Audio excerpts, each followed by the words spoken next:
All right, folks, welcome back to another episode of the Crafted Edge podcast. I'm your host, J.W. Terrio.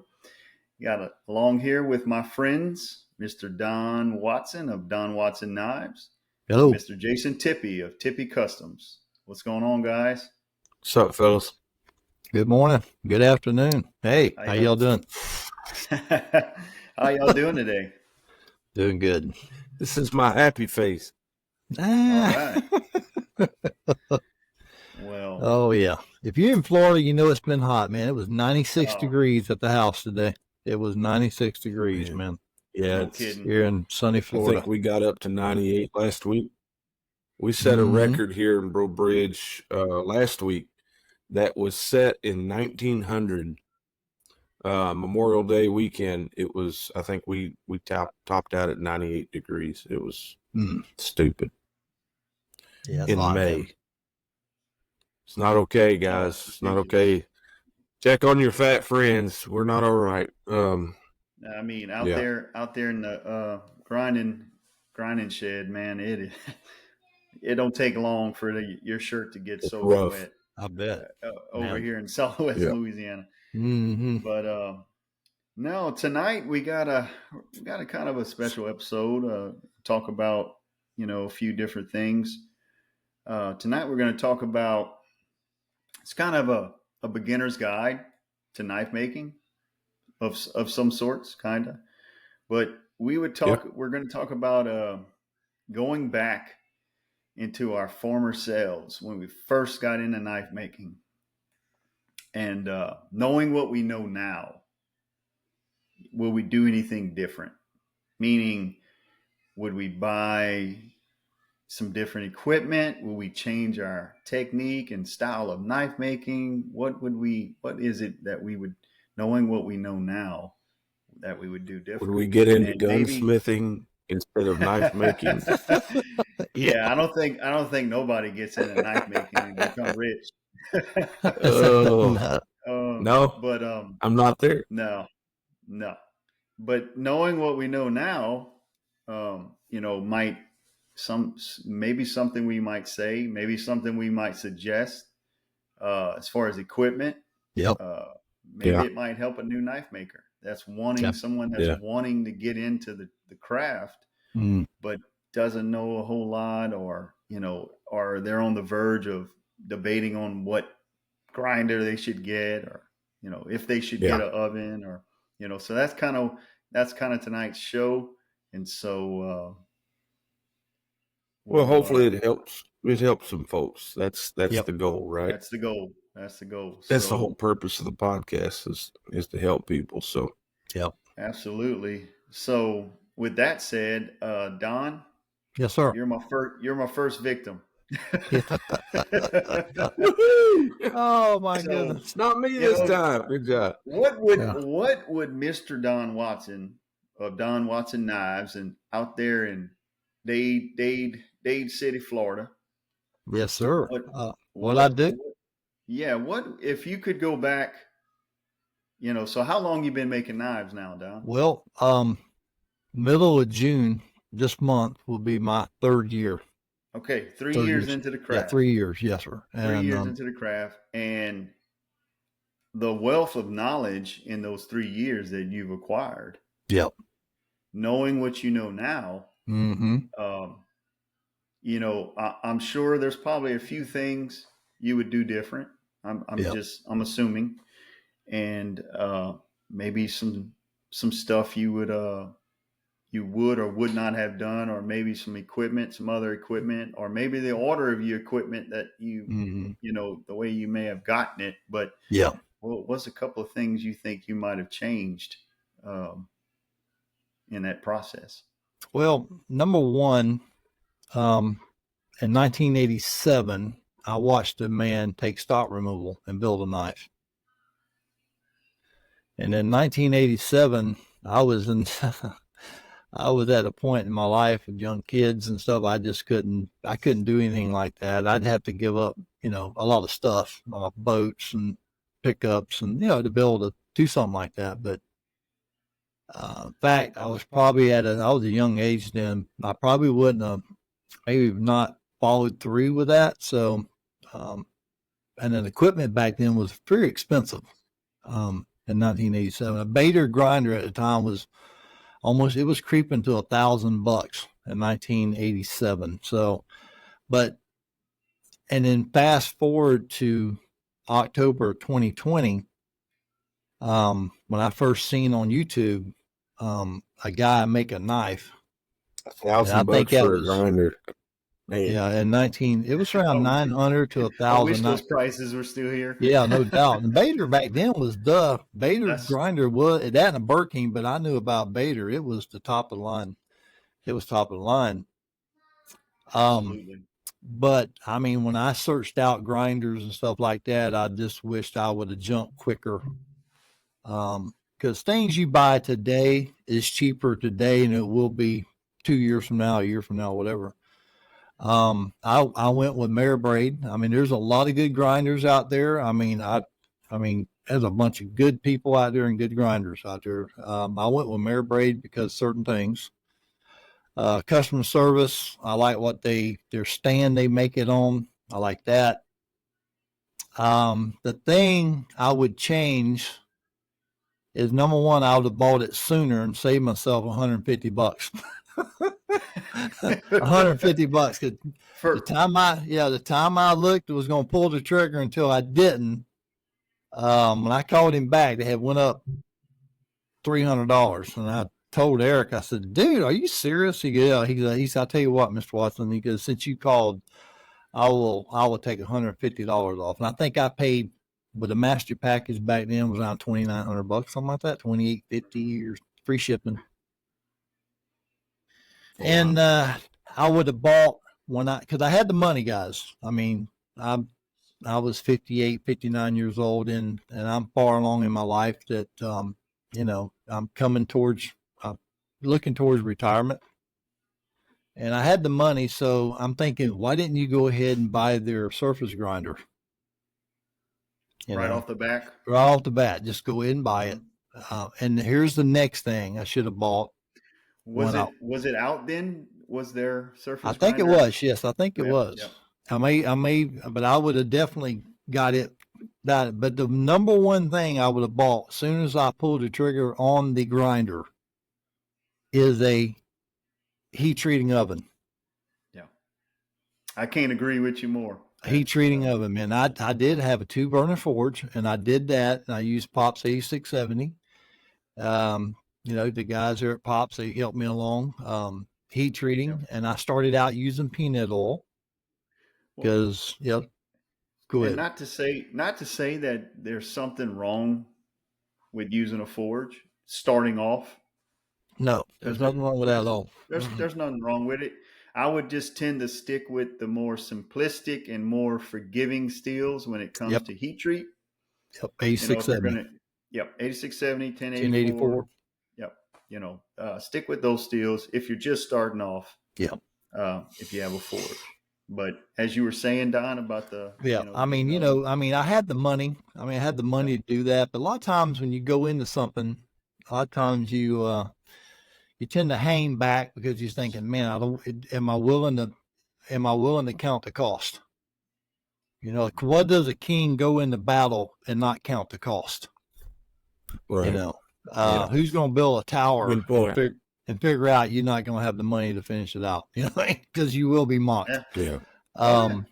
But I had the money. It was the money was not the issue. Is that, I started out with a 2-burner forge, worked great. I already knew back then I was going to do stainless steel. I knew that was going to be a part. And because I live here in Florida, and I know a lot of guys don't want carbon steel because they go out, and I have a lot of guys I know that goes out on the bay, and they would like to have they won't buy carbon steel, even though carbon steel is great. Well, living on the coast like that, even the saltwater air, stuff just rusts like nobody's business. And I found out a lot of guys, even though they do a lot of hunting and stuff like that, a lot of guys, they don't know how to take care of their knives anyway. So carbon steel knives. Not a whole lot of people take care of their knives like they should. No. Go ahead, Tip. Well, to that point, I think there's, growing up, we, knife. If we got a pocket knife as a kid, we cherished that thing. That was You better believe it. the greatest thing in the world. And now, I mean, you can go to Walmart and get a pocket knife for $3. I mean, so it's just, it's kind of tough. So I think somewhere in the last generation or two, the concept of having something that you would pass down to the next generation has kind of lost some of its flavor, and we have a different generation growing up, and that's just, I may be just, I may be overcomplicating the situation, but I think in a lot of ways we don't nobody, or there are a lot of people, so I shouldn't say nobody, a lot of people weren't taught, hey, this is how you take care of things. That was right. They used to, I saw the other day, they used to have instructions on how to change out the pistons in your engine when you in the owner's manual. Yep, and now they have warning signs not to drink the contents of the battery. So it's it's just it's a different generation. We don't Hey, we don't know how to adjust the got timing a bunch belt. of Tide Pods eaters going around. Like I said, I'm not trying to start a fight or nothing. I'm just it's just a different generation. No. And so you're right. There's a lot of guys that don't know how to take care of their knives, and whether it's stainless or carbon, especially carbon steel, because it does require quite a bit more effort to maintain them. So we live in Don realized that early on. You know, so you were saying stainless steel was your choice, Don. You knew. Yeah, I knew, and I even told my wife. I said, I'm gonna go ahead and get a little 2-burner forge. I wanted to kind of experience how to heat treat it, and with your carbon steel. With my carbon 8670. I started out with 8670 because the guys at Pops, I asked them, I told them what I had, and they said, man, you got to use 8670. He said, Don, it's really simple. It's like crazy to get. I mean, you're not going to screw it up. And I started out with peanut oil, and ain't wrong with peanut oil. I know master guys that, that use peanut oil with their carbon steel. Oh, yeah. Yeah. And I did. And, with 8670, I did it in the forge, and every knife I did out of that forge, it skated a file. Mm-hmm. Yeah. I mean, thank God for that. But I knew that I'm going to do stainless. I don't want to be locked into just carbon steel. But I knew down the road I was going to do stainless, and you have to have a heat treating oven to do stainless. That's the best way to do it. Yep. The thing is, I'm glad I did that because I know now how to heat treat. If I had to, I could get that thing out and I could heat treat, carbon steels. But yeah, I would have made the purchase sooner. And and I'm glad that I got the heat treat, and I went with even heat, 22.5-inch long, 240 volt. LB 22. LB 22.5, and I did a 240 volt. I did solid state controls, relays. But other than that, man, I just, like I said, that's probably the only thing I can look at to say that I would have done differently in my journey, because I've only been doing this 3 years. So basically, you'd have got your grinder sooner.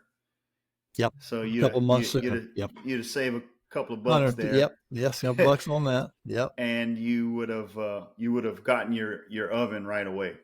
Just went ahead and got your oven right away. Which is those are good tips, because you knew what you wanted off the bat. You knew what you wanted to do. You knew the kind of knives you would be making: sportsman, outdoors, utilitarian. Yep. So you knew that. Yep. You had your target audience already. Yeah. Yeah. And that's good. That's good, because you knew what you wanted to do. And I gotta agree with you. Those two pieces of equipment are probably the most critical. I would venture to say you got to have a good grinder, a good 2x72 grinder. And there's other grinders, Oh yeah. and we'll get to this later in the show. But there's other grinders at different price points.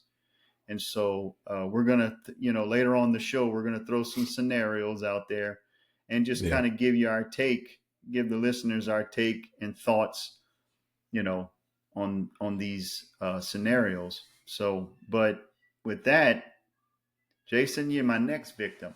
Oh, here we go. I knew it was coming. Tater salad. Tater salad Tippy. Y'all are a bunch of jerks. So, well, I had to nickname you. You always give a nickname, but yeah, it's all good. So Jason, how long have you been making knives? I made my first knife from stock removal in 2008. Okay. And so that's strong. If I were to go ahead. No, go ahead. I'm sorry. If I were to go back, and there's a lot of things that I wouldn't change just simply because of the experience. I've said this before. I started making kit knives way back in the day, before I even knew the custom world existed, and that taught me some things that I still kind of look to today. Just not necessarily techniques or anything like that, but just a lot of it, the mindset of people, and how to, like what Don was talking about, aiming towards, a certain group of people. The vast majority of the world's not going to pay more than $50-$60 for a knife, Exactly. And we have to understand that is whether you're just getting into it, or you've been into it, for 20, 30 years, doesn't really matter. You have to understand we have to understand who our target audience is and who we're trying to reach with our product. And those few years of me just kind of playing around with it, making some lockbacks with, from kits, and I was getting them from, Texas Knife Maker, way back in the day. And, so I'd order blanks, whether it be fixed blades, and that's where I actually really kind of fell in love with making pocket knives, just the mechanics of it. And it just seemed easier to, for me to carry and that sort of thing. But when I started making my own, I went to Harbor Freight because I was broke, and I got a 4x36 belt sander. A woodworking sander, with the 6-inch disc sander on the side. Combo, little combo. I got one. The multi-tool. So that was what I ground my first knife on. And my godson, he's got it now. I gave it to him a few years back, and it's like the Dremel of grinders. It's sad. It's really I look at it now, and I did file work on it, and it looks like something I did with my left hand. It just, but it was 440C stainless, and thank God for mentors, because I didn't know how to heat treat nothing. I didn't know how to do any of that, and I'd made it, and I didn't know what to do with it because it's unheat treated metal. It wasn't holding an edge. Yeah. So your first knife you ever worked with was stainless. Yeah. I have issues. So what was cool was when I started getting into doing my own, and met Dwayne Duchesne, who's my mentor. I was showing it to him, and thank God for mercy. He just kind of, showed you some grace. I talk to some of these makers, and they look at you like, he gave you were some you grace. Hitting the head a lot as a He child? gave you grace. What's going on? Yeah, and he said, well, how'd you heat treat it? And I said, heat treat it? What are you talking about? He goes, it's not heat treated. You gotta heat treat this? I don't know what I'm doing here, And he said, well, and I'd glued and epoxied the handles on it. And he said, Oh just wow! look, if you want to, we'll knock the hand. Oh yeah, it was in my eyes, it was, Well, done. Tater And Salad had it so, done. He was ready to go. bro, Potato. and here's the thing: the edge was so thin. It was so thin. It was, Oh, bro, I it, bet. it was bad. Anyway, Was it so discolored a little bit? we knocked the hand. Boy, it was all kinds of issues. But we knocked the handles off of it, and he heat treated it for me, and somehow it didn't work. And I mean I used that knife skinned deer. It was so thin on the edge, but somehow it was really miraculous. I think God was just like, all right, dummy, here, I'm going to help you out. Yeah. I've actually been skinning deer and went through the breastbone of a whitetail with that thing, and it just like a zipper. I mean, it was just, it was. I'll have to find it. I'll talk like to a my laser godson, beam. bro. It was yeah, it was rough. But that was my first one, and I didn't know nothing about heat treating it. And I'd go into Dwayne's shop, and he had a baiter, he had a surface grinder, he had all kinds of fun stuff, and he wouldn't let me touch any of it. Which after looking at that knife, I wouldn't have let me touch it either. No, So, So but seeing all that in his shop, now knowing what you know now, what would you? Yeah, what would you change? What would you change? Well, I'd have tried to get in the wheel. Is what I would have done first and foremost. I don't know. I might be in the wheel. I don't know. Dwayne, if you're listening, I want to be in the wheel. Because he's got a lot more stuff now. But it really. So when I saw when he let me come over there and I saw the baiters and I was like, man. And then I looked them up and saw how much they were. I was like, oh man, I'm really broke. And so I was at a point in my life where we just had our oldest daughter, and so when you first have kids, you don't have any money, Yeah, I know what you mean. No, as long as they're in the house, you don't have no money. Yeah, we just moved back from New Mexico, so we were trying to get settled into a new community, and all. It was just a lot of stuff going on, and that was where I don't know if I've told this story, but Dwayne gave me my first grinder, which right. I still use today. Yeah. And it was something he built way back in our early 80s, late 70s, early 80s, somewhere like that. But it's a little bit. It uses some really big belts, doesn't it? Well, like the size of the belts are they 2x120 or 2 you can I ran I think it's 132 or 136 whatever. So it's actually you can run it on 2x72 or 2x130 whatever it is. Okay. And it just kind of depends. It's got two motor mounts. This thing's made out of C-channel and oil field pipe. I mean, it's not a precision, equipment. Joe, you've seen it. Oh yeah, but I mean, it gets the job done. It gets the job done. I've been using, like I said, gets the job done since 2008. But it's if I were to go back, with all that being said, there are some things that I wouldn't want to change simply because of the experiences it taught me.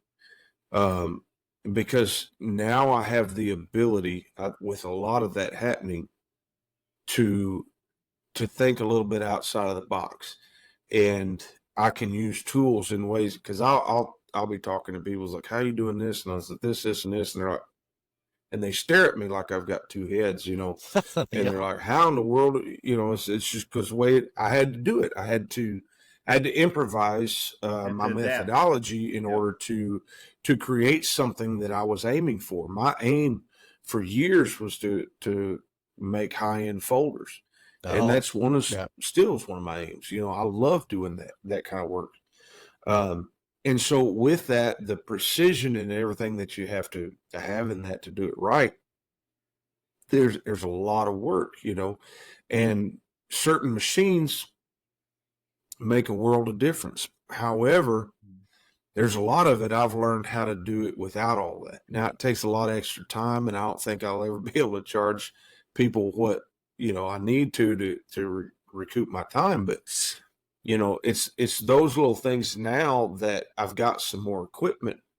I'm like, okay, I can do this, and it'll just this, and it's taught me a lot. But with that being said, if I could go back and say if there a heat treat oven would be right up there. The grinder, of course, I think those are two of the biggest things that are important to have in a knife shop. Yeah. They're not Absolutely. absolutely But 100% yeah, necessary, but they definitely make a difference. I've always been taught tools make a difference, and if you don't think that's true, go chop down a tree with a pocket knife. Yeah, yeah, or butter knife. Right. Yep. yeah.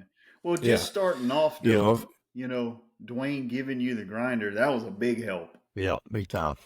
That was a well, it's blessing. life changing, and Yeah, that was a blessing. absolutely, And and it's and one that so I'll never be able to repay. So yeah, yeah, absolutely. and That with grinder, that starting off, that that's big. That's big if you're just starting off. yeah, that propelled me into a different dimension of knife making from where I It, was at the moment. it Going does. from just customizing kits or doing stuff like that to actually being able to work. Because there's the thing with the heat treat. With the oven, they're great because it's a time thing, and it can be a financial thing because you're still having to buy materials, you're still having to do all this, and so if you don't have a heat treat oven, you either need to know somebody that does, or you have to find a service. Well, if you find a service, then the blades have to be properly labeled into their business by a certain date in order to be heat treated that week, and then it's shipped back. So you're looking at heat treat taking possibly up to a week and a half, 2 weeks. Well, I mean, if you got Sometimes somebody longer. close, yeah, sometimes it could be anywhere from 2 weeks to 6 weeks or a month or 2 months. Yeah, You don't know. I So could there's think of. that. Mhm. Whereas if you have a heat treat oven in house, it's an afternoon. Exactly. You can do it in a day. Mhm. Mhm. And even my heat treat oven right now is big because and I'm thankful for that because I do a lot of batches and bigger batches. You heat treat 25 blades at a time. It's something. Mhm. But really going back, I would go get a Fordham hand grinder That's a instead of a carver. Dremel. Yeah, Yeah, it's a I carver. went through. On average, I think when I first started, I was going through 2 or 3 Dremels a year, because I was doing so much with them. Now Just you're because that using was that Dremel to do your file work on your spines, or you're no, just no. no.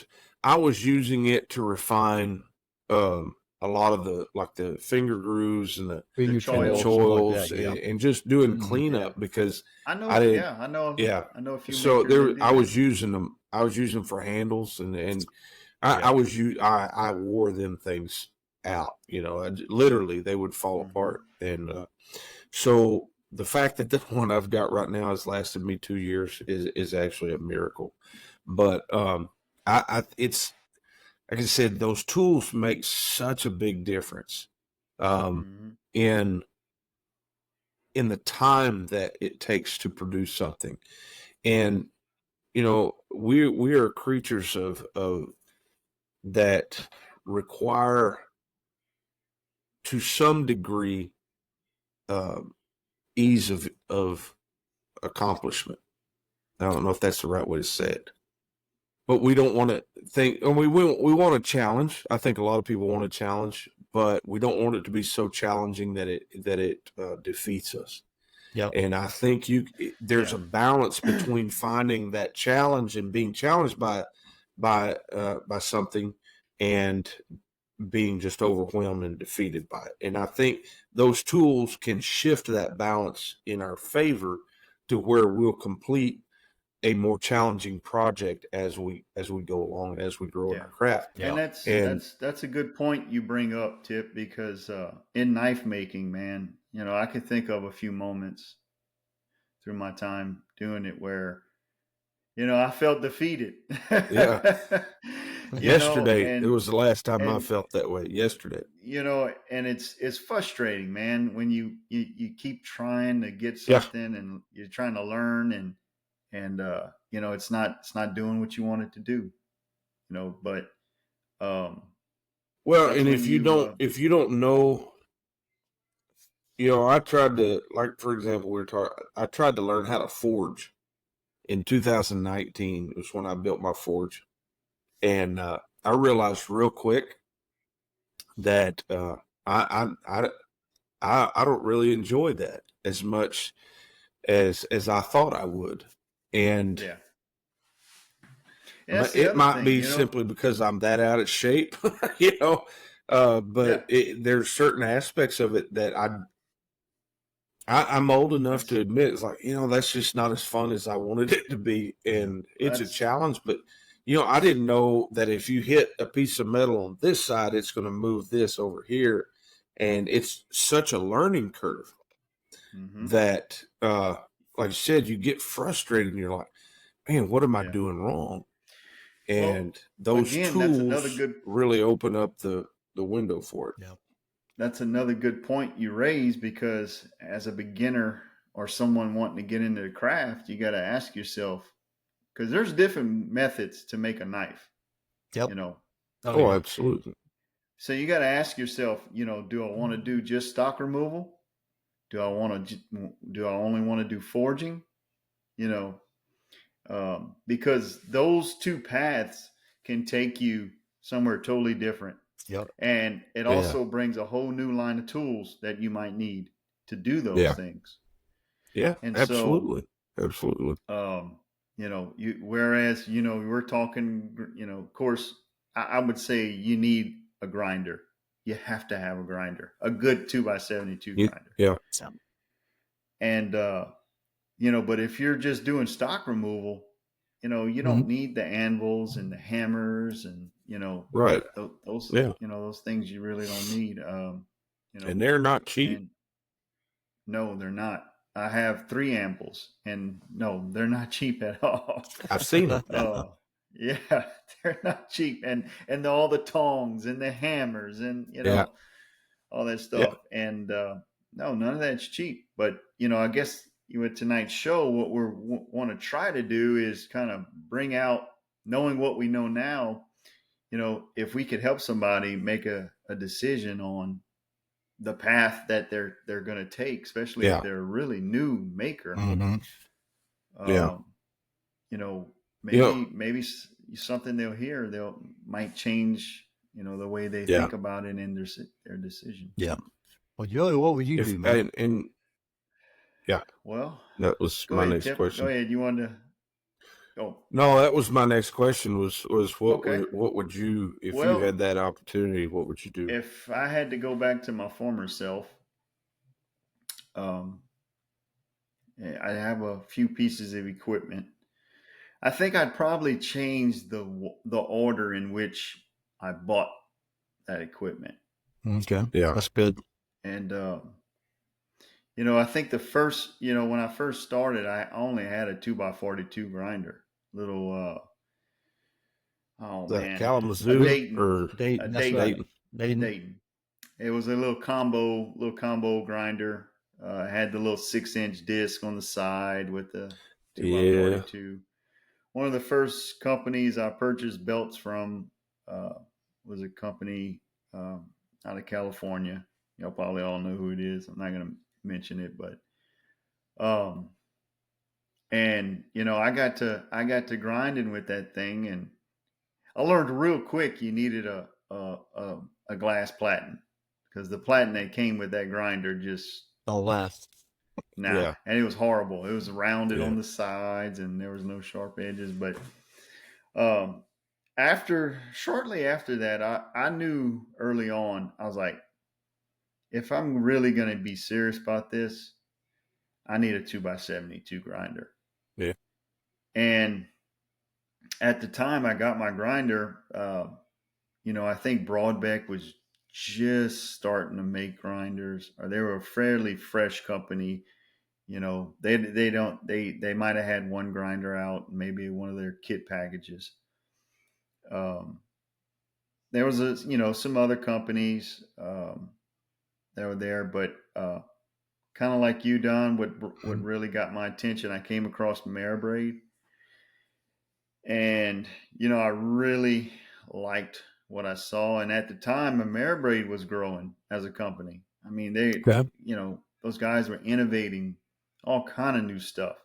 The fastback model was fresh. It was new. They were moving everything to the fastback.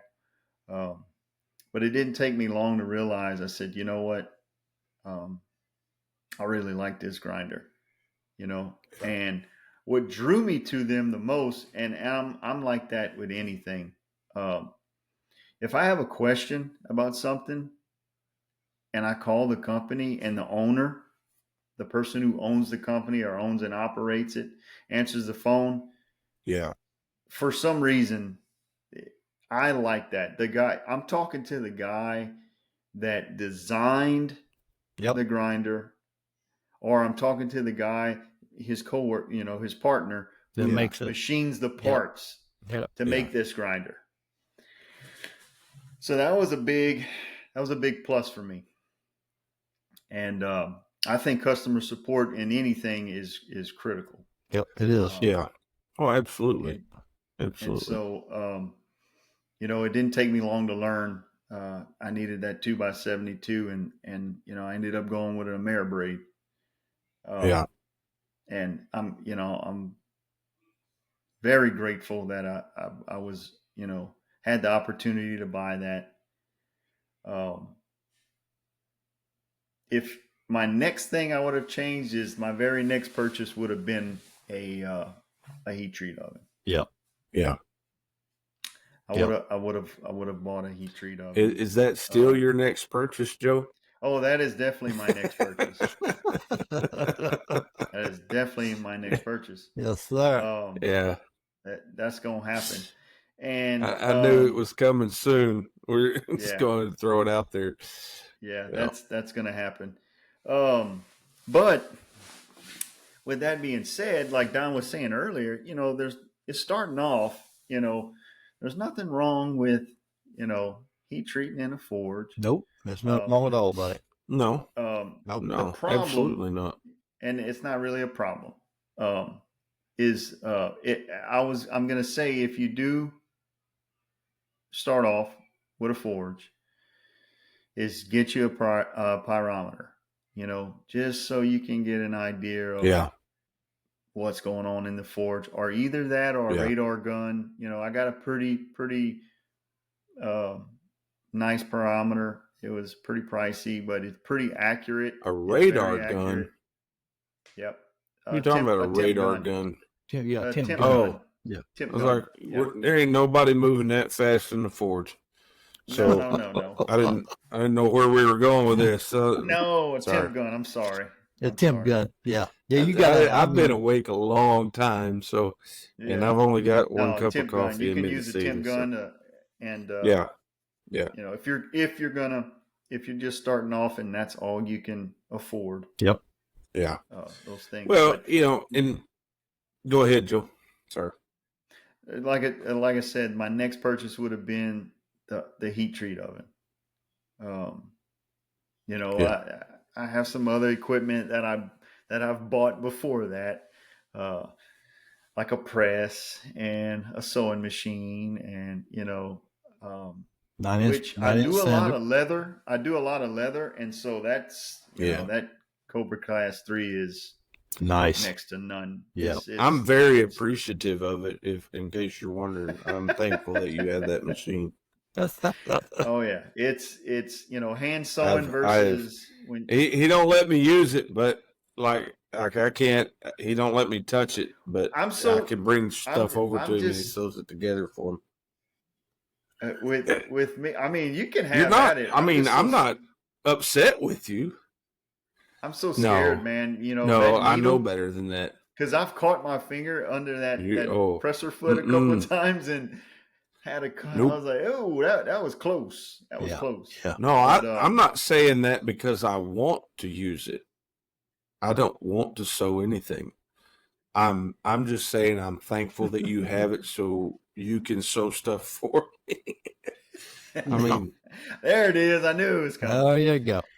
I heat it treat out. stuff for you and you sew stuff for me. I mean, That's that's right. it's a good trade-off in my book. That's I a real don't good trade-off. I don't see any issue. I think that's There's no issue. good collaboration. No. Absolutely. There's no issue at all.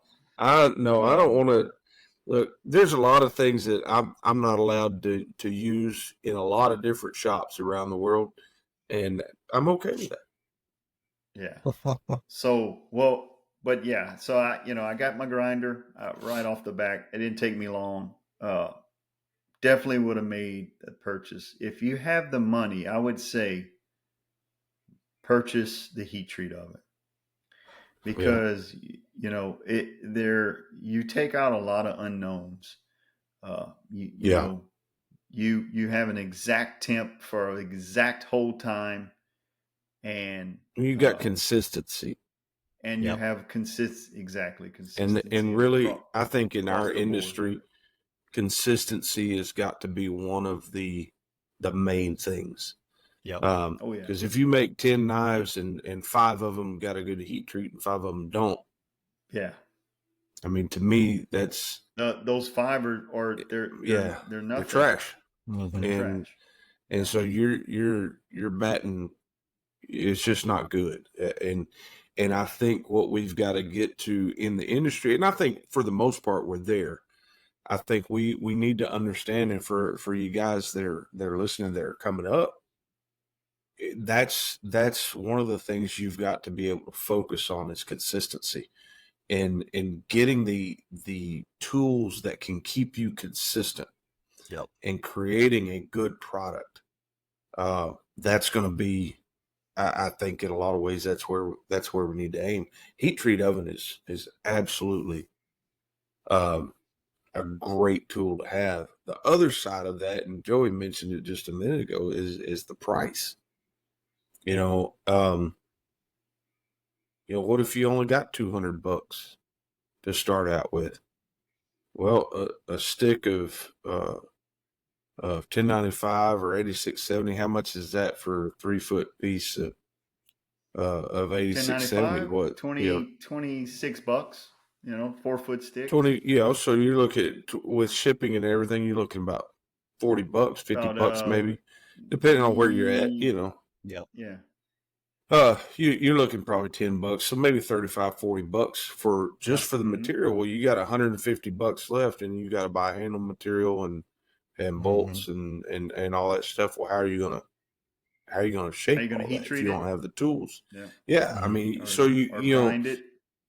Yeah. So I remember years ago, and if I said his name, if you know anything about the custom pocket knife world, you would recognize it. And I'm not going to, just because I haven't talked to him and asked his permission to mention it on here.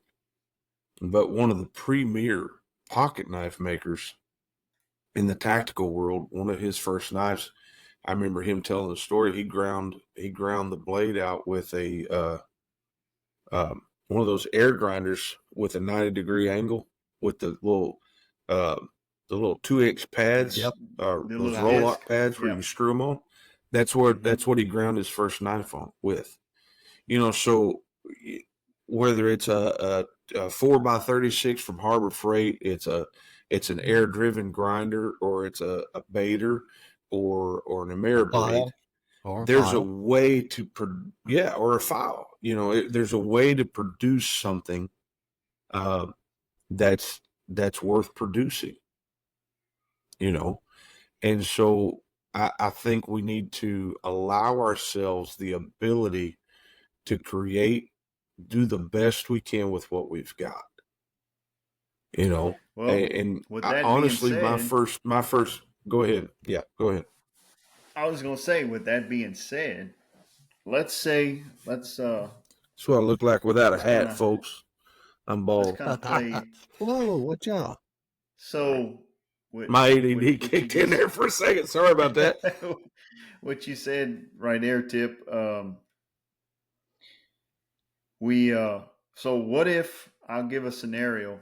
So what if you are on a Okay. budget? Let's say you're on a budget, and you got a budget of $5,000, which 5,000. some people might have that, some people might not. But I we're wish just I gonna had say that. five. Yeah, we're just gonna say you got $5,000 and you're That'd wanting be to get cool. into knife making.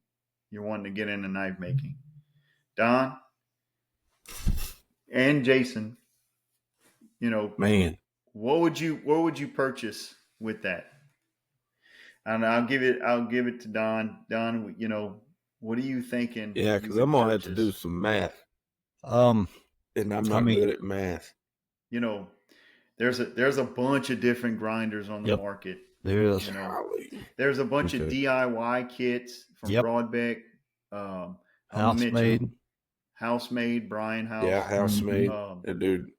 there's a bunch of and Brian's grinder for the money. It's a really Yeah. nice grinder. Looks Yeah. good. And, he just came out with a And 3-inch by yeah, with 3x76, something like that. Yeah, yeah. I just want to So see it run. that's a good kit. Yeah. The Broadbeck is a good kit. And I think you said you mentioned Ameribraid had a kit. I think you can Uh, start out. I think you can build your own grinder with them. These two, you could yeah, literally so build. you can only put what you want on it. Yeah. Yeah. But it's the Yeah, you can just fastback buy frame, Yeah, right? the frame, Yeah, and then I the think it frame comes and with Mm-hmm. yeah, you Yep. can, yeah. I'm pretty sure. you Yeah, can you just could kind piece it of, out. Buy Yeah. your own yeah, motor, something like that. VFD. Yeah. Me So personally, what would Don? yep. What would Don do? $5,000. Let me see here. Yeah. Well, number one, the 2x72. We know in our world that not everybody's at maybe I can't start out with a 2x72, but I would, if I had $5,000, I would buy a 2x72, and I make it count because number one, I don't like the upgrade. I like to try one time, Mm-hmm. and I would probably go ahead and buy the grinder I got now. That'll run you now everything with it. I mean, I got a lot of attachments. Run you probably about $3,200. That's what That I'm leaves you with about, or you can maybe go down to the. I mean, you got the master package. You That's probably about could. 20, 28. Well, the master package run you about 3,300 now, but I think you can step down Oh, to the that master. I'm the sorry. master Yeah. package, and Yeah. get the other one that run you probably about 27, maybe. You The could go that signature route. series. The Yeah. signature series, or you can go and say, okay, because I'm going to go with a VFD. I'm gonna have to You go got it. with it. I would have to Oh go yeah, with if you're getting a VFD. 2x72, yeah. I You mean, gotta or have you something. would Braid. I think you can build your own thing, get your own fastback, the chassis, get your own motor. You may have a motor. You get your VFD. You can get a VFD, a cheaper one for about $150. Build it that way. That is the bulk of the cost. Yeah, Like Eric It was saying, is. That's a is lot. the motor, yeah, and the motor and VFD. the VFD. Yeah. Now I can tell Yeah. you of a manufacturer, and I had looked at them when I first started. It was Origin Blade Maker. Yep, Mhm. Origin Blade Maker. Yep. They have some pretty decently priced frames, and Yep. they also have some motor VFD combos that you Yep. can Really? purchase. Yeah. Yeah, from them. They use KBOC VFDs, and I'm not That's sure of cool. the motors, but so Don's getting a 2x72, Yep. no doubt, Maribraid. What else is Don getting? So you're spending, you're buying out the gate, you're buying Yep. the Because mastery. I would buy the mastery package. That leaves you $1,800.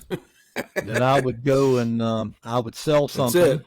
and I would sell something because everybody got something to sell.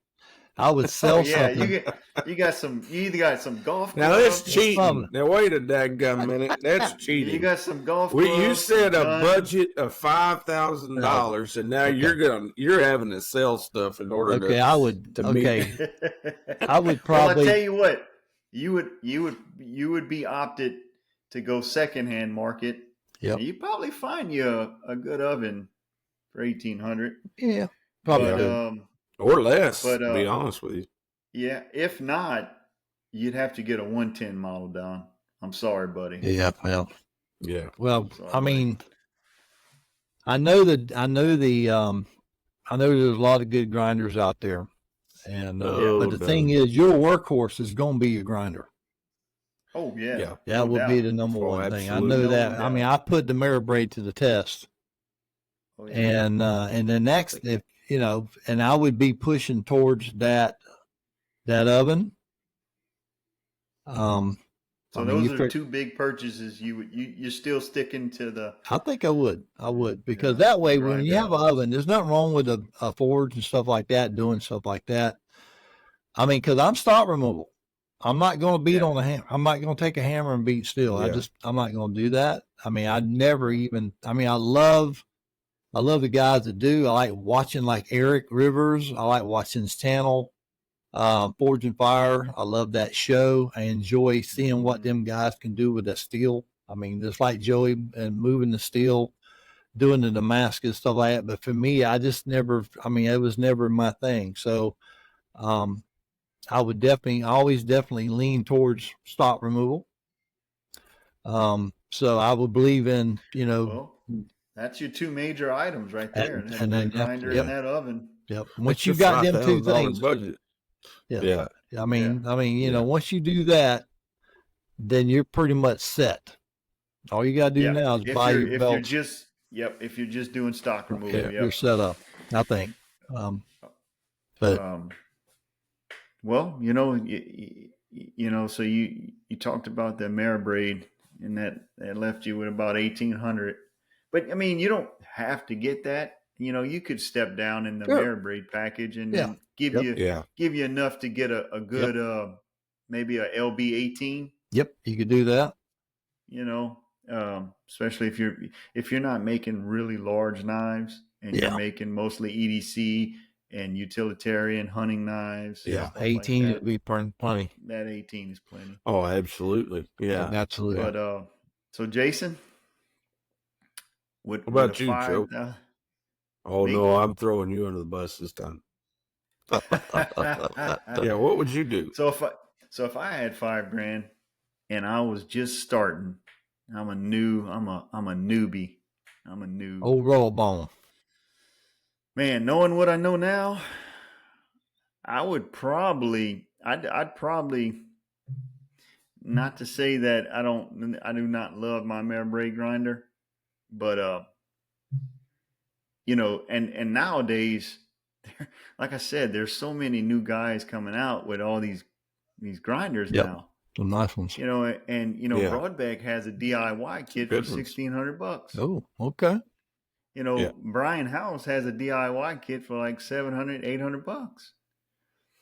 And so, knowing what I know now, and that's not to knock those the other companies, like America. No. You're right. Oh no. It's like Don said. You want a workhorse? Buy an Ameribraid. And they're good. Nothing they're against good machines. Nothing really against anybody else. I mean, nothing against the other companies or nothing. It just so happened I purchased a Ameribraid because what I liked, what I saw and who I talked to, and so I made a decision to purchase an Ameribraid. But and let me tell you, it's a workhorse. But if I only had $5,000, honestly, I would probably either do the house made grinder kit and because I have the skill set to weld. But if you don't have a welder or the skill set to weld, you can do the broadback, which I believe is just bolt together. And you can, that's let's just say I would do that. So I do the broadback DIY 1,600, comes with a flat platen. I don't know if it comes with a contact wheel or not. But unless you're doing a lot of hollow grinding, you're starting off, you don't need a Yeah. wheel. Yeah. But so 1600, what was that give me left? 34. 3,400.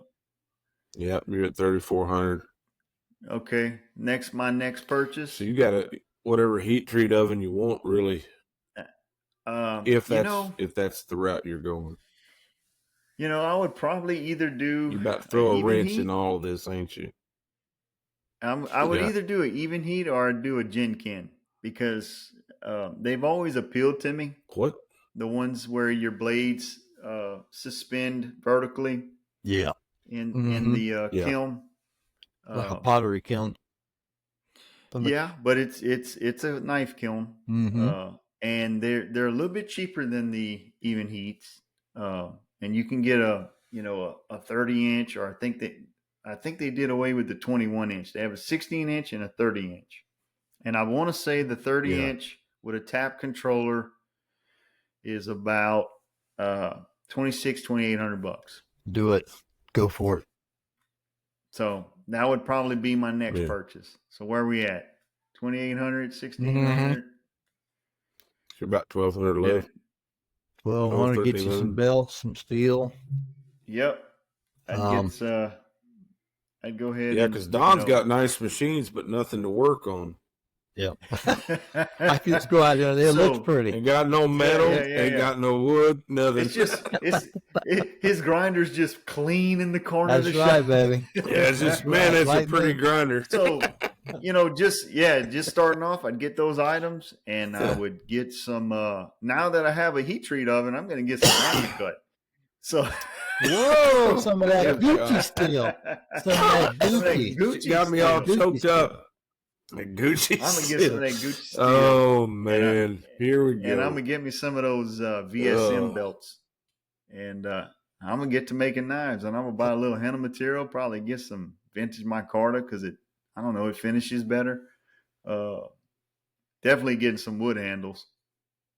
Hey, because I got, what'd you say? I had 1,200 left to spend. That much money, you get some carbon fiber too.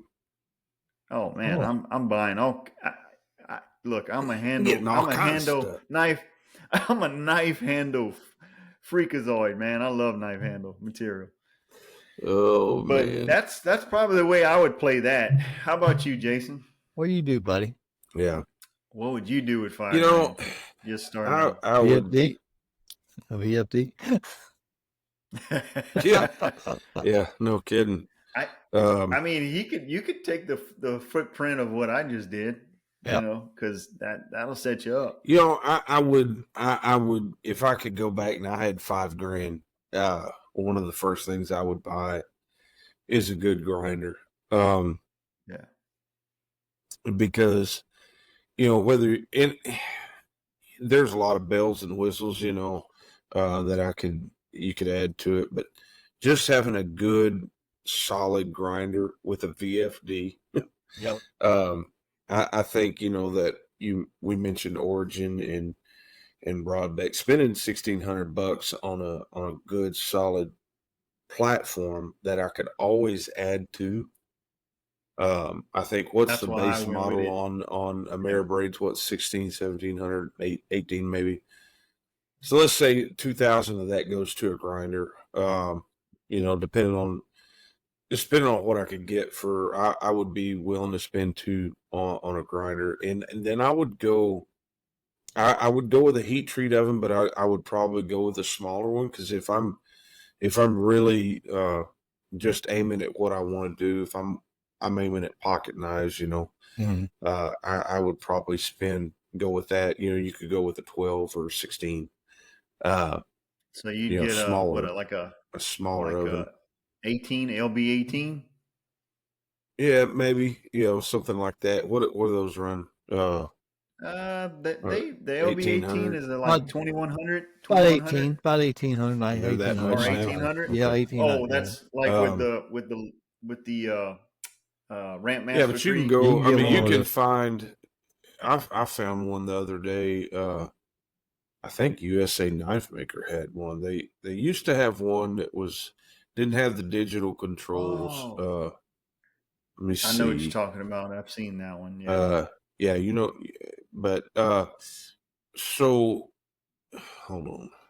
I'm pulling it up here. I'm not just uh Okay, probably so helps you I learned you've how to spent two spell. grand on your grinder. So that was a broadback grinder, the DIY kit. Just if I could, whether it's broadback or alpha or excuse me, Ameribraid or whatever. I think what So you'd be the bottom I line would just be right Ameribraid, around that. the Yeah. DIY Uh, Ameribraid, or the DIY broadback. Okay. yeah. Let me get over here. Because Don, Don want to had a good find point. this. While you're trying to find that, I'm going to touch on this Yeah. a good Go bit. ahead. Don had a good point. With the grinder, you want a workhorse. You do want a workhorse. You Yeah, want a you want two something that horsepower, you can. a horse and a half, 2 horsepower motor. Yeah. Because it is the workhorse of the shop.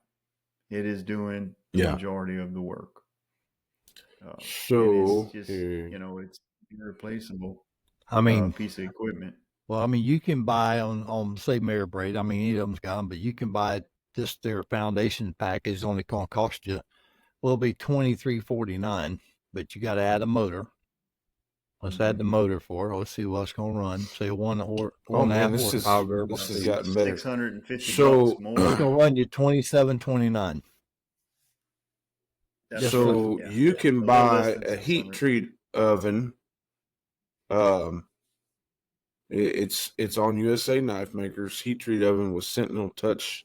It's by Paragon for under $1,500. Okay. Is that the It's a smaller the one. the double 12T, or what is it? The Yeah, 12T, something like 14T? that. Yeah. So I've seen that. and that's a. I mean, for what? Just That's a starting good out, heat you're treat not oven. making. Yeah. You don't. Well, and here's the deal. It's ease of use to me. That would be the thing. How simple can I make this?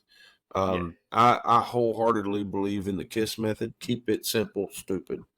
And usually because I'm stupid and I've got to keep it simple. But my thought process, if this is what I'm going to do, and if I'm going to commit that much financially to it, then I want to be able to do it in house. I want to be able to do what I want to do when I want to do it. I don't want to have to depend on somebody else to produce what I'm trying to produce. So I would go with a baseline grinder. And I say baseline, I'm talking about amenities. I'm not talking about necessarily price or quality. You got a 2 horsepower motor with a flat plate. Just frame just simple, because you can do a lot with that. A lot more than what most people would think. But so you're looking around $2,000 for the grinder. $1,500 for your heat treat oven. And so now what's that? I'm up to 35. So I got $1,500 left. Now I'm going into small wheel attachments.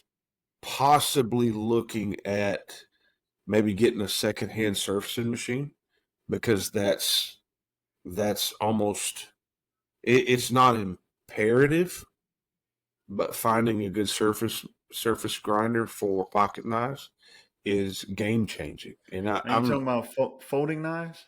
Yeah. I'm talking about pocket knives.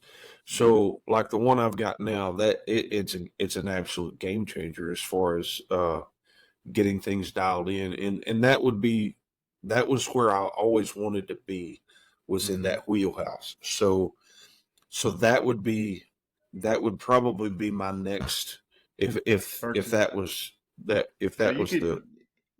Well, I know for and a then fact you can find them for $800-900. Yeah. Yeah. Secondhand. I know someone that has one right now for $900. And you can, he might not have it no more. Yeah, may not. But you spend that, and then you've got $500 or $600 to spend on material and all that kind of stuff. So if I had $5,000, that'd probably be the three things that I would look for. In all honesty, just my personality, I'd be looking for a secondhand grinder or a secondhand heat treat oven. I would want to.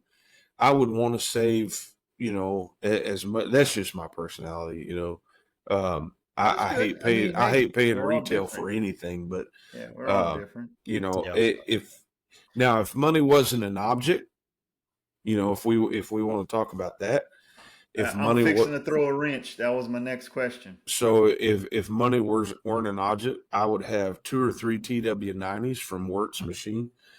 Travis Wertz, with the surface grinding attachment on all of them, just because I could, I would have one of those big vertical Paragon ovens to where if I wanted to do, a 50-inch sword, yeah, let's do a katana. And I would have a whole wall in my shop with nothing but brand new belts.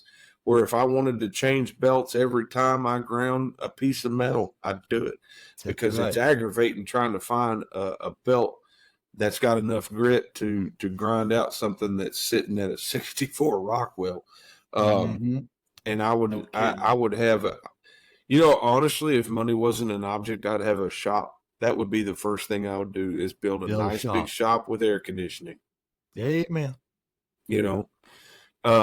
And a water jet.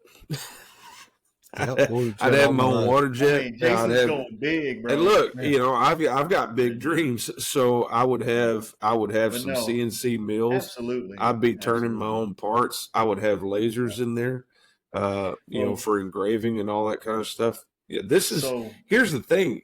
We're talking about a topic. I've got a list of things. The production side of Tippy Customs, our TC line, that's where I want to be in the next couple of years. In all honesty, that's where, and I think we have to look at it in the sense we have to know where we're going. I heard a deal the other day, and if I get to talking too much, y'all just shut me off. Well, y'all can't do that because I'm in control of the recording, but just tell me to shut up. But I saw a deal the other day, and I can't remember exactly who said it, but he said anxiety is a result of a lack of vision. And what he was to kind of further explain that is when you don't have a specific direction, and you can't narrow it down to just one or two, maybe a handful of things. It creates anxiety because you don't know which way to go and how to get there. And so to avoid that, we have to have an idea of where we're heading. We have to know where we're at, because in order to be able to use a map, you have to know where you start. And so we have to realize where we're at. Right now, I'm using a grinder that was given to me as a gift, and I'm thankful for it. And I'll run that thing till I have to change another motor and another platen and more wheels on it. But I don't know if that thing will ever leave my shop. It's one of the greatest things that ever happened to me. But if I've got to have something to aim at in this part of my life, in my existence. My business is not everything to me. My family is. God is above everything. And my wife and my kids are very close second. And they, we've had that conversation, but business is I see it as a way of me being able to do what God has put me here to do. The fact that I get to do this and make a living out of it is just amazing to me. So with that being said, in order for me to, this is the way I look at it. If God's given me these talents, then I need to do them the best way I can. Did I clip out? If y'all didn't hear that. Never missed a lick. You're good. Yeah. He never missed a lick. He kept on kicking it. It just keeps on going. Tater salad. Y'all went tater salad. God put me here for a reason. He gave me certain talents in the way that I use those talents, I think is a testimony to him. And why would I do it halfway? Yep. If I'm going to do That's right. something, if I'm going to be involved in an industry, and that's why, going back to why we started this podcast, we want to build people up and help people grow. And that's what this Yep. conversation is about. This is how, with the experience that the three of us have had over the last, 3, 4, 15 years, whatever it is, this is what I would do, or this is what I would do different. If you want to be a knife maker, get out there, be a knife maker. If you got to use hand files, Yep. if you've got unlimited funds, man, get at it. I know a kid that he got into knife making, got all the nicest equipment ever. He's got a clean shop too. That's what aggravates me, because I can't keep my shop clean. But and the dude's got some talent, just mind-boggling at such a young age, and at such a short time of experience making knives. Just amazing. But maybe you don't have access to that. Yep. So get access to what you can. Facebook Marketplace is a wonderful thing sometimes. Oh, yeah. I've got a heat treat oven. I think I paid $200 for it. Darn. But it works. Yeah. I mean, and there's some things I've had to do to it. I've had to go back and fix it a little bit, but I have less than $500 in that heat treat oven, and it works amazing. So, that's my experience. I've had to kind of piece together things over the last few years in order to be able to produce what we're trying to produce. So that's just my thoughts. I mean, unlimited. Oh yeah, I'd have a 30,000 square foot shop, and it would absolutely have air conditioning in it. No doubt. I think we would all have that 30,000 square foot shop if funds were unlimited. Yeah. I know I'd have at least 7,000 square foot, because my dad. You gotta aim bigger, Joe. You gotta aim bigger, because if you make the wife mad, you might be staying out there. You need some room to stretch out. Well, my dad had a shop that was 70 by 100, and he had living quarters in it. And so there you go. About 1,500 square foot of living quarters. All the rest was shop. And I know how big that is. And so it's big. And so I can see the machines. I'd have a CNC lathe, and, just like Tippy, I'd have about 6 TW90 grinders lined up, because I don't want to have to switch this one horizontal and put the wheel back on this one. This one's got a flat platen, radius platen, contact wheel, small contact wheel, horizontal. It's so I'm just, and that's the other thing, when you get to that point, and I mean, I know a few makers that are at that point. It's all about the processes, and not having to, where I guess when you get that big, your thought process changes. I can think of a few guys in the industry. Yeah, I can think of a few guys in the industry. When you look at them and you see from where they've gone to what they've built, where they're at, it's like, wow, that's amazing. I'm so happy for them. Yep. It's awesome that they've been able to do that, and God has blessed them, and has given them the ability to do those things. I'm gonna throw a name out there. You look at what Josh Smith has done. That's who I was thinking about in the last few years. These guys. I mean, first of all, he's one of the greatest, in my opinion, one of the greatest knife makers we have in our generation. Dude's got phenomenal vision as far as design and all that kind of stuff. But to take, and I would venture, I've never met Josh. I'm not, not saying that we're buddies or anything like that. But I would venture a guess that he would probably tell you that he didn't do it by himself. No, I'm just from the things I've seen where he's been talking, and just because he seems like a real humble guy, but you look at what he's done in the industry, and there's been people that have gone after him, and I don't understand that. I really don't understand why we try to cut our own down, because I'll never get that. here's the deal. There's 8 billion people in the world who, why am I going to fight J.W. Terrio over a customer? Yeah. It just doesn't make sense to me. For me to go after somebody, I just don't understand that. So to see somebody reach and attain a level of success like that, like my Montana Knife Company has done in the last few years, man, that's It's really and all power amazing. to them, man. I mean, Yep. that's Yeah, it really why is. would you not celebrate that?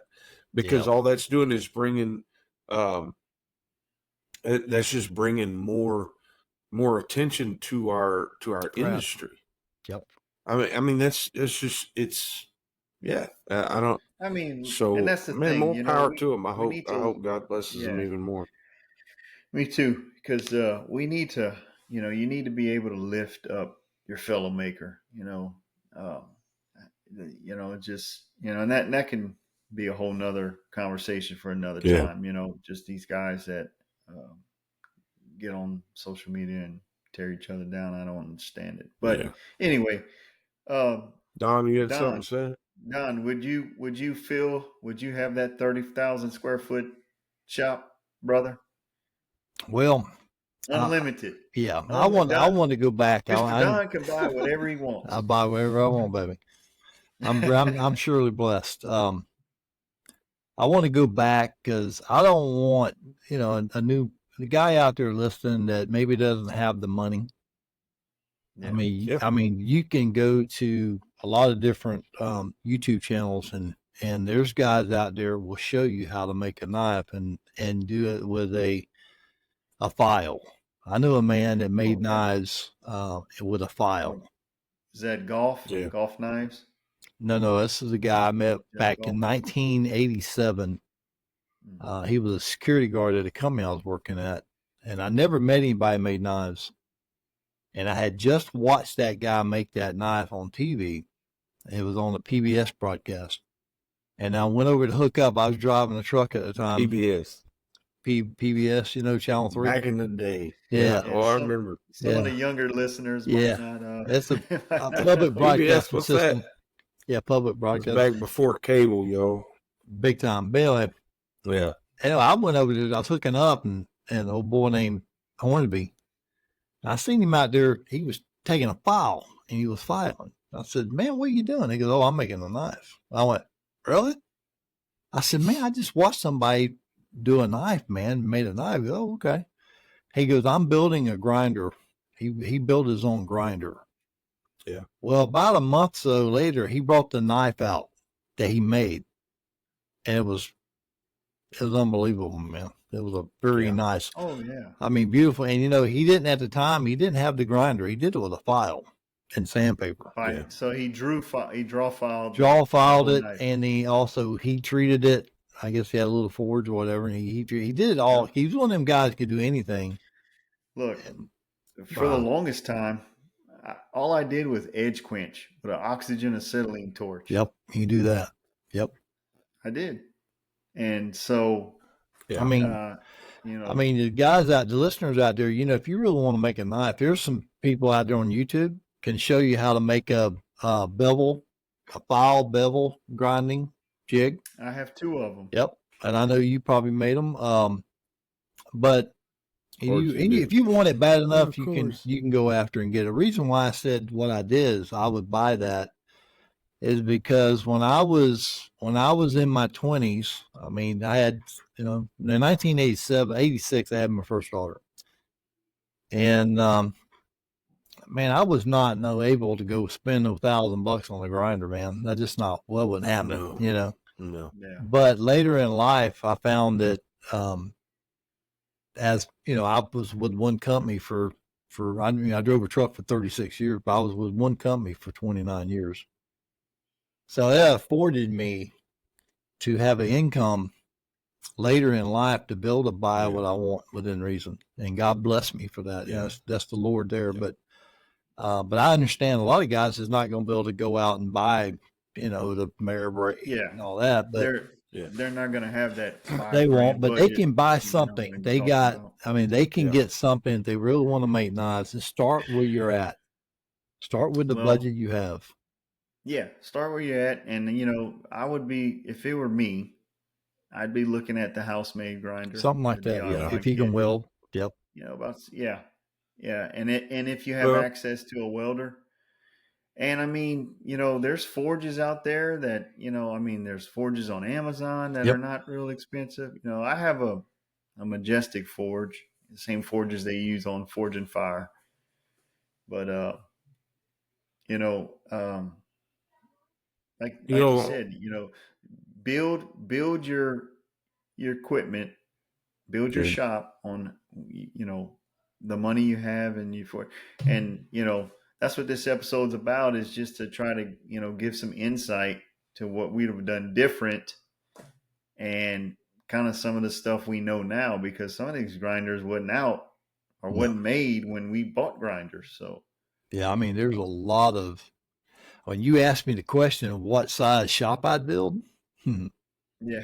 Well, number one, I'd build probably a 30 by 60. 30 by 60, 30 by 70 or something like that. Because I already know at my age, I know exactly what I will do and what I'll do. When I built my shop, because I have a 24 by 25 workshop, concrete block I built myself.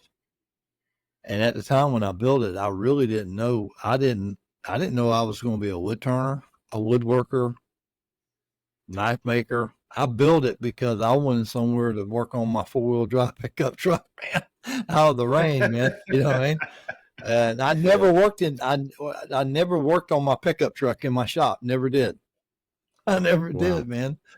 Because you had all these other hobbies. And then slowly I started doing other hobbies and stuff. So but no, there's one thing that I would say, and I guess it's just because of my experience.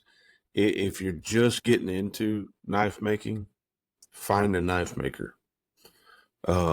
Absolutely. Because our industry is the type of people that, they'll open their doors to you. And it's a game changer. That's the only reason I'm in it like I am today, is because I picked up the phone and I called somebody that didn't know me, didn't have a clue who I was, and they were willing to spend, Johnny Stout. I called him because, like I've said before, I've got some personal boundary issues. Called Johnny Stout. I figure if you're gonna aim hey, high, man, you're gonna swing. You and swinging. you know what? The thing is, he spent 30, 45 minutes with me on the phone, and he got me in contact with Dwayne, because Dwayne was just right down the road from me.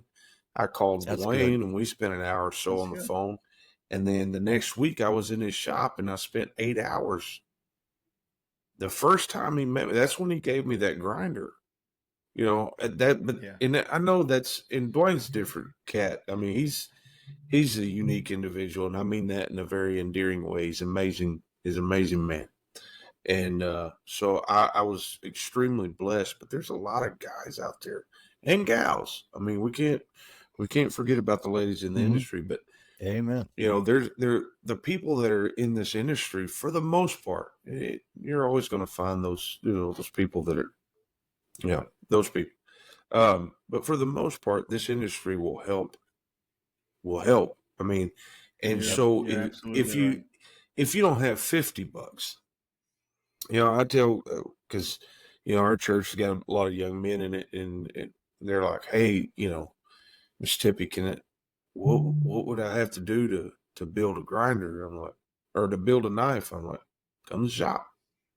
Because somebody did that for me, and who am I to tell them, no, you can't, and now getting a teenage boy to remember to talk to his family about, or to his parents about coming over to my shop, that's a different story. But, just our industry is has a lot of open door policies.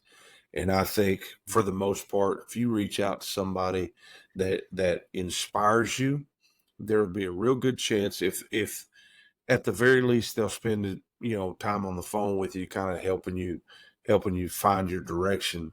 And more often than not, if you're close by, they'll be like, look, I'll be in the shop on Saturday, or I'll be, and then Yep. y'all come on out. And Yep. and that's, we have hammer ins. We've got here in with the Louisiana Custom Knife Makers Association, we've got knife nights every quarter where a bunch of knife makers get together at somebody's shop, and we just talk shop, and we trade ideas, and that's where me and Joey met the first time. Yep.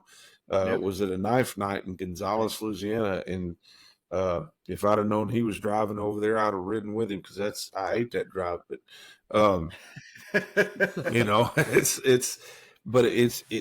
that's our industry. It really is. So if you don't have $5,000 or unlimited funds, and if you don't have $25, but you got enough gas money to get to another maker's shop and they open the doors, man, take that opportunity. Oh yeah. And get in That's there it. and experience it, and see, like the whole forging deal. I experienced it. I built my forge, and I was all excited, and then I realized I don't really enjoy this, uh, especially during the hot part of the year, which down here is like Oh 10 man. months yeah. of the year. Oh, yeah. we Pretty get much. 2 months of winter maybe, and Maybe. so that outside of that, you don't want to like the forge. And so, it's not my thing. I have the utmost respect for the people that forge. And then I got to use Joey's press, and I was like, man, I need a press now.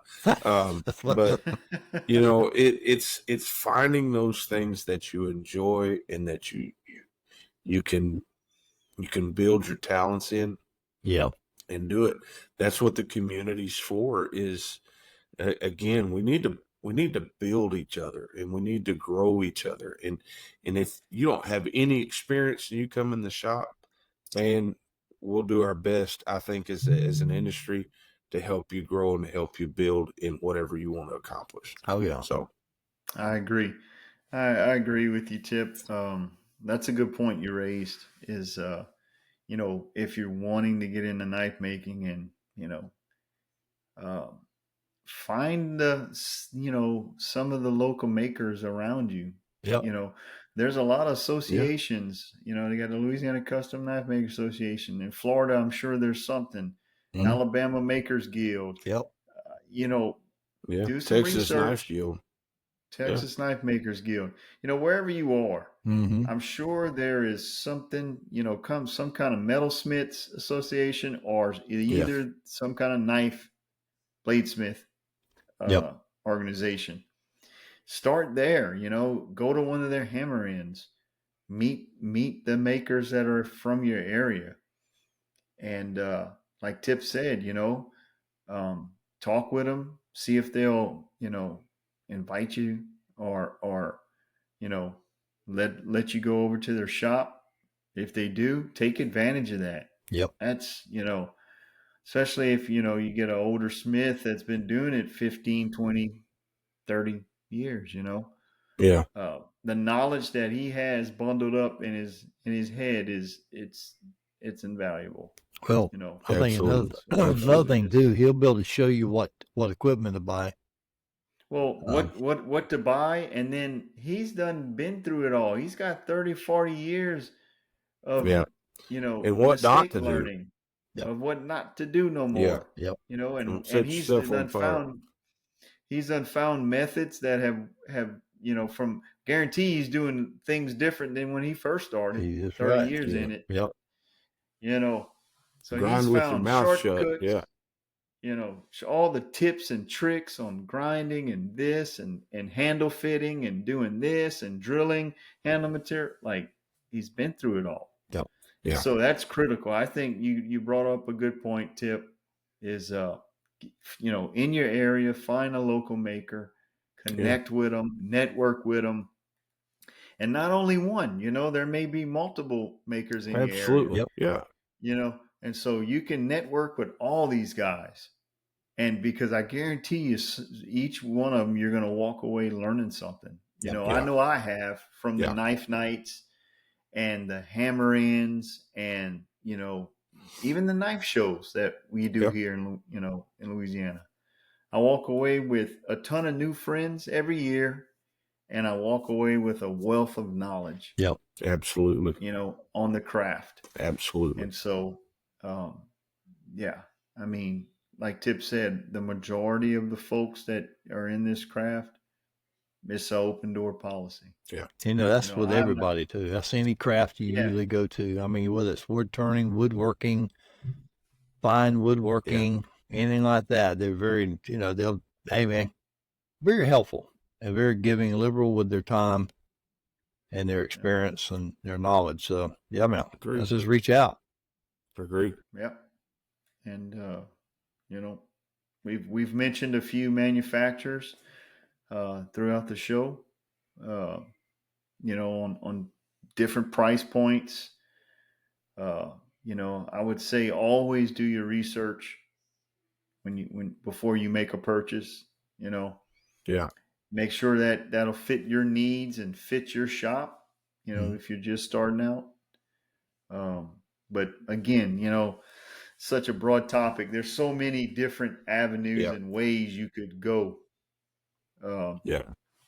you know, but you know, like with all the manufacturers, uh, I'd actually like to take a minute just to mention our friends of the show who happen to be Ameribraid grinders. Yeah. Um, they are giving every all our listeners a 20% discount on all their grinder accessories. So you know, surface grinder, contact wheels, small contact wheels, all their platens, Yeah. any one of their accessories for their grinders. They're giving our One of these listeners days, 20, guys. One of these yeah, days. 20% discount, which is, you know, Oh, That's strong. it that's a could be good, big. It could be That's big. strong. strong. That's good. That's That's a good good. one. And so check those guys out at ameribraid.com. Yep. Eric and Kevin, super awesome guys. We had them on the show. We're definitely going to have them back on, but check them out. And when you go to check out, in the promo code, type Crafted Edge 20. Yep. And that'll Yep. get you 20% off That's on strong, brother. all their, That's strong. yeah, all their accessories. We really And look, appreciate man, them guys doing that for us too. Yeah. absolutely. And I tell you, man, every time I turn around, it seems like, you know, Mare Braid pops up on my feed. Something new. Yep. And they are innovating, man. I'm Yeah, talking, they are. these guys are Pretty cool. innovating. And I mean, they're just new knife making equipment one after another. And I mean, it's not, some of it's not only pertains to knife making. I mean, I saw that new carousel they had for their belts. I thought that was cool. Mm-hmm. Any shop Yeah. could use that, you know, Oh, yeah. any fabrication shop, metalsmith shop. But no, we definitely enjoy having them friends of the show, and we appreciate Eric and Kevin Oda at Ameribraid for doing that for us and for the Crafted Edge podcast. We appreciate y'all. Yeah. Yeah. Good deal. Good deal. Yes, sir. Well, If I guys, may, I want to mention we're on Spotify and YouTube. Yep. We have, if you would like to support us now on Spotify, you can go on there and you can be a monthly supporter. And we're not asking for, we're not begging for money. We carry the load of this show, this podcast, because that's what we want to do. But if you want to help us, help us to purchase new equipment, that kind of thing, go on Spotify. There's a place where you can go in and donate. You can do it a one-time thing, or you can do it as a monthly deal. And if you decide to do that, we appreciate it. Thank you we appreciate all of our listeners. We appreciate you guys sharing it and the feedback that we get. We are enjoying this probably a lot more than anybody else is, because we just like talking shop and having a good time. So, and the fact that we can every once in a while we get to have other makers on the show and talk about their experiences and their what they're doing and innovating and all that kind of stuff. So if you want to be a supportive, help us by supporting us financially, there's that option. But if not, hey man, like and subscribe and share it with everybody, and we're going to keep doing what we're doing. And thank y'all for your time, and we thank y'all for everything, because it wouldn't matter a hill of beans if y'all weren't watching and listening. So thank you. Right. Yep. Appreciate Absolutely. We appreciate it. And with that, guys, we'll catch y'all next time on the Crafted Edge podcast. We appreciate y'all. Thank y'all. Good night, guys. Have a great week.